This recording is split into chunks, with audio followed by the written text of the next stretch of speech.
안녕하세요. 주식 전문가 새남자 주새남의 수익남입니다. 자, 이번 시간에는 주린이 특강 제 1강이죠. 급등주 잡는 법에 대해서 한번 알아보도록 하겠습니다.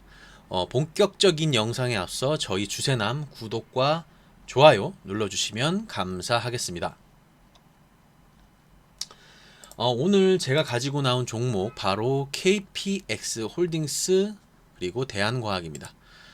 최근에 주식시장에 가담하셨던 분들은 이 KPX 홀딩스에 대해서 익히 아실 것이라고 생각이 듭니다. 3상이 나오고 3연상이 나오고 그 다음에 지금 현재 눌림목 부근에 와 있습니다. 그래서 이 종목은 5만원 이하였었죠. 4만 한 5천원 6천원이었던 종목이 단기적으로 10만원 부근 언저리까지 이렇게 올라갔습니다. 자, 그리고 대한과학도 마찬가지죠. 최근에 12,000원, 11,000원 이렇게 형성했던 주가가 이렇게 한 100% 가까이 상승 흐름을 보여주었죠.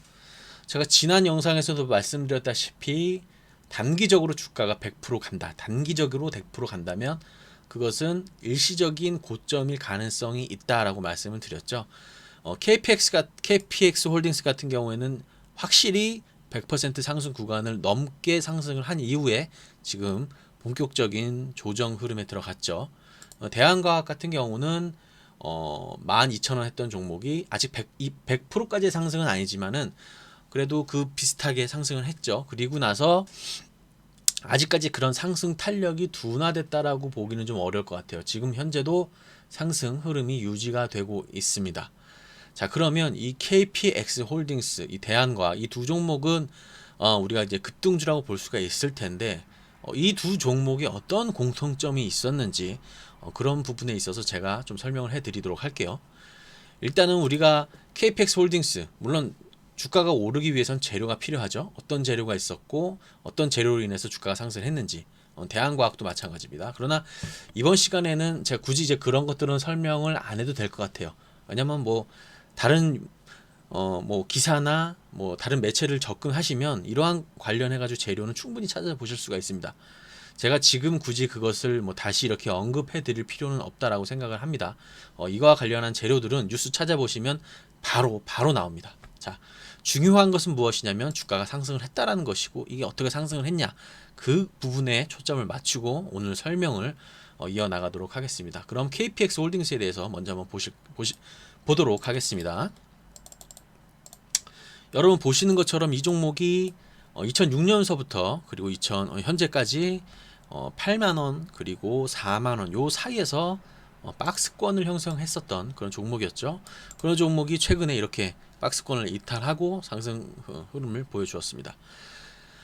그러면 우리가 이제 여기서 알 수 있는 부분이 무엇인가, 이 급등하기 직전에 어떤 흐름을 보였는가라는 거를 만약에 찾아야 된다고 한다면 무엇이 있을까요? 바로 거래량에 있습니다. 거래량. 자, 지금 이제 거래량이 이렇게 많은 것처럼 보이죠? 당연히 많겠죠. 왜냐하면 주가가 단기적으로 올랐기 때문에 당연히 거래량을 터질 수밖에 없는 것이죠. 그런데 우리가 주목해야 될 부분은 바로 여기에 있습니다. 여기. 이렇게 급등하기 직전에 약 한 달 정도 시간 안짝이죠. 이렇게 거래량이 있었던 모습을 우리가 이렇게 포착을 할 수가 있습니다. 자, 여기 거래량. 자, 그러면 우리가 여기서 무엇을 더 생각을 한번 해봐야 될까요? 바로 과거에 이러한 거래량이 이 종목에 발생이 되었는지 그런 부분을 한번 살펴봐야 됩니다. 자, 최근에 상승한 이 부분을 제외를 하고 이 부분, 요 부분에 대해서 한번 말씀드리도록 할 텐데, 자, 이 부분을 제외하고 차트를 한번 펼쳐보도록 하겠습니다. 제가 일전에도 말씀드렸다시피 저는 보조지표도 사용하지 않고요. 굉장히 깨끗하게 주식을 봅니다. 그래서 아마 이 영상을 보시는 분들은 좀 이해하기가 굉장히 편할 거예요. 제가 여러 가지를 들이대면서 설명을 하고 뭐 합리화시키거나 그러지 않기 때문에 간단하게 설명을 하기 때문에 아마 알아들이기가 굉장히 쉬울 거라 생각이 듭니다. 자, 급등하기 직전의 모습입니다. 자, 이게 바로 급등하기 직전의 모습입니다. 보시는 바와 같이 10년 동안에 이런 거래량이 없었죠. 40만 주가 터졌었던 거래량이 없었습니다. 자, 제가 아까 무엇을 말씀드렸었죠? 거래량이 과거보다 현격하게 높아진 어떤 흐름이 포착이 됐다 한다면 의심해 봐야 된다는 겁니다. 급등주로 갈 가능성이 있다. 급등주로 갈 가능성이 있다. 무엇 때문에? 현격하게 높은 이러한 거래량 때문에. 자, 이러한 거래량 때문에 결론적으로 이 종목은 이렇게 상승을 했죠. 자, 그러면 대한과학으로 옮겨가서 다시 한번 설명을 해보도록 하겠습니다. 대한과학. 이 종목도 상장한 지가 한 10년 정도 됐어요. 10년 정도 됐고, 이 종목이 만원 부근에서 급등을 했다라고 한번 우리가 본다면, 물론 그 전에 뭐 다소 긴 구간을 이어가면서 상승을 하긴 했습니다만, 한번 만원에서 일단 2만원까지 간 부분이 우리가 보기에는 이제 급등했다라고 볼 수 있는 구간이기 때문에 한번 이 부분을 포함을 해서 차트를 한번 보도록 하겠습니다. 자, 최근에 급등 흐름을 빼고 흐름을 보시면 거래량 보이시죠? 4천만 주가 가까이 거래가 됐네요.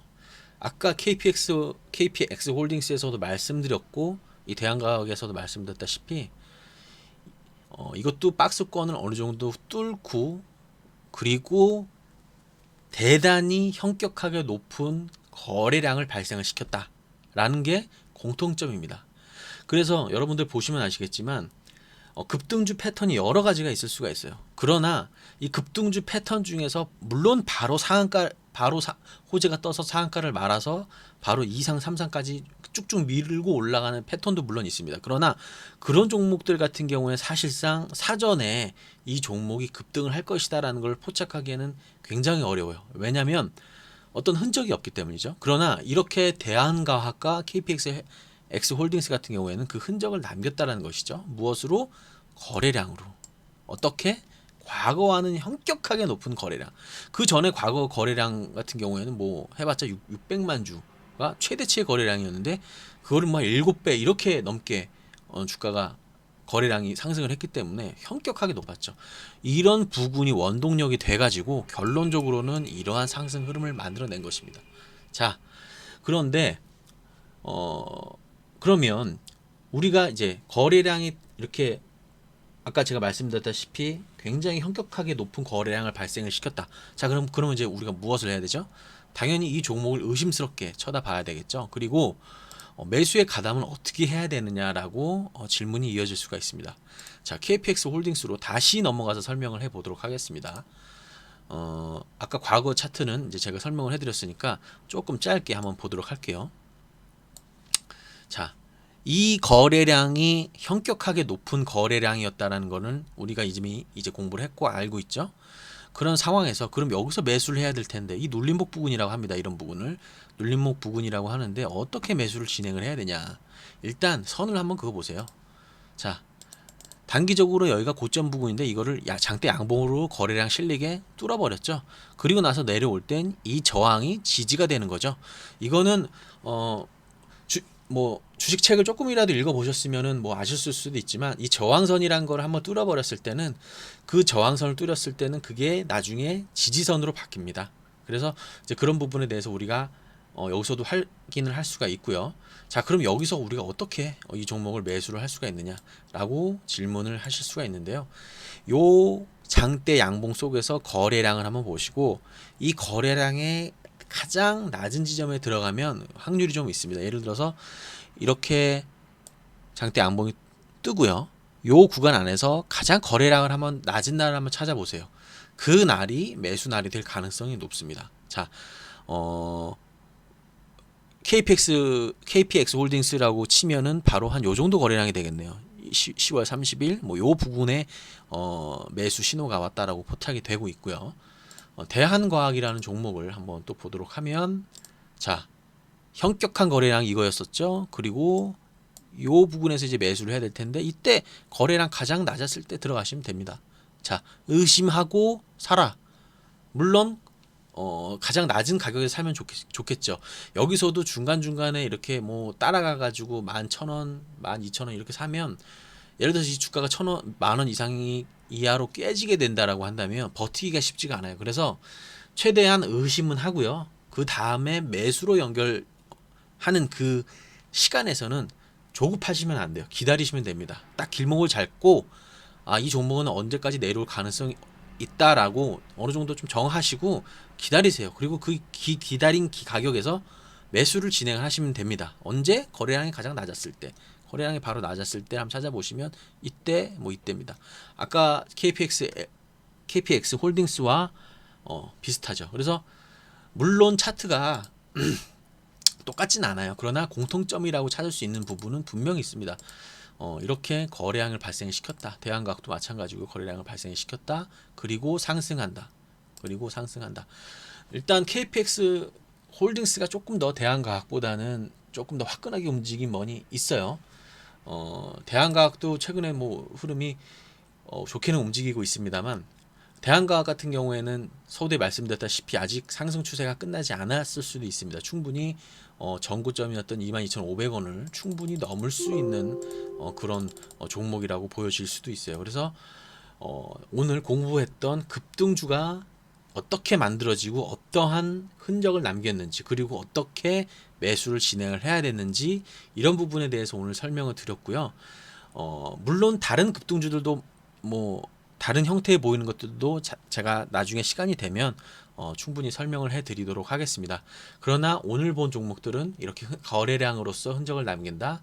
그리고 이러한 모습으로 상승한다. 이것만을 공부하시고 또 익히시고 차트를 좀 많이 보시면 금방 쉽게 찾으실 수 있으실 거라 생각합니다. 오늘 영상 이것으로 마치겠습니다. 감사합니다.